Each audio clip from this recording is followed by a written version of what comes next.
আমরা শৃঙ্খলাবদ্ধভাবে নিরাপত্তার সহিত আমরা আমাদের অ্যাসেম্বলি পয়েন্টে সবাই এসে জমায়েত হয়েছে।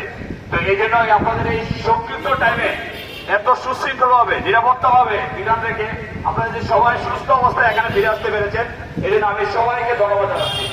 এই পর্যায়ে হচ্ছে আমাদের কিছু ফায়ার টিপস, টেকনিক এবং টেকটিক্স যেটাকে বলা যায় লাইফ সেফটি মেসেজ যে ডেমনস্ট্রেশন, সেটা আমরা আপনাদের সামনে উপস্থাপন করবো। প্রথমে একবার আমরা করে দেখাবো, দেন হচ্ছে আপনারা নিজেরা ভলান্টিয়ার হয়ে আসবেন, এসে আপনারা প্র্যাকটিস করবেন। কারণ আপনারা জানেন যে আগুন আমাদের সবার পরম বন্ধু, বাট এই আগুনটাই আমাদের শত্রু হয়ে যায়।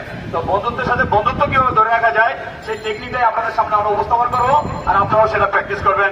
সে আশা ব্যক্ত করে আমরা সবাই এখন আগুনে চলে যাবো। তো ইতিমধ্যে আমরা সবাই জানি হোয়াট ইজ ফায়ার। আগুন যে আমরা দেখি যে আগুন ছাড়া আমাদের জীবনের এক মুহূর্ত চলে না, সে আগুনটা কিন্তু আমরা সবাই জানি এবং চিনি যে এটার ভিতরে কি আছে।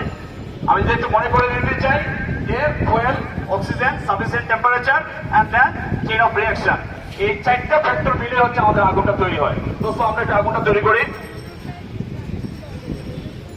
আগুনটা তৈরি করি। আপনি কেমন বলছেন?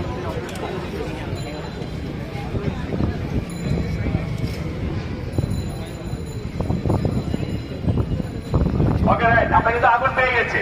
যে আগুনটা নিয়ে আমরা সবাই আতঙ্কিত থাকি, সবাই একটু প্যানিক হয়ে যায়, সে আগুনটা কিন্তু আমাদের সামনে ধরে গেছে। তো এই আগুনটা কতক্ষণে এই টোটাল হোল বিল্ডিং জ্বলবে? কতক্ষণে জ্বলবে এই আগুনটা? কতক্ষণে জ্বলবে আমাদের হোল বিল্ডিং এ? Very good.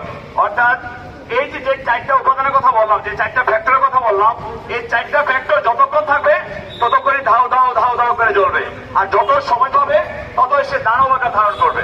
রাইট? তো এই আগুনটা যখন আমাদের সামনে লেগে গেল, আমরা কি করবো? আগুনটাকে নিভাই ফেলবো। কারণ আমাদের আশেপাশে কি আছে? বিভিন্ন ধরনের ফায়ার এক্সটিংগুইশার আছে না? ফায়ার এক্সটিংগুইশার আছে। বলছিলাম যে চটের বস্তা বা কম্বল বা কাঁথা ভিজিয়েও কিন্তু আমার আগুন নিভাইতে পারি। সেটা কিভাবে? সেটা হলো আমি আগুনটা যদি পুরো ঢেকে দেই, তাহলে সে আগুনটা কি পাবে না? অক্সিজেন পাবে না, আগুনটা নিভে যাবে। সো আমরা এত কিছু না যেহেতু আমরা সবার মধ্যে আছি, সরাসরি আমরা ফায়ার এক্সটিংগুইশারে চলে যাই। যে আসলে আমাদের আশেপাশে যে ফায়ার এক্সটিংগুইশার গুলো আছে, এগুলো আসলে আমরা কিভাবে ব্যবহার করি। ওকে, কিন্তু ফায়ার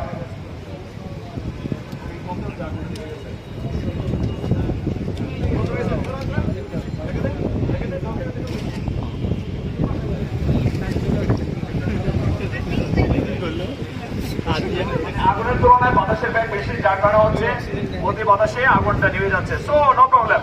আমরা ধরে নিলাম যে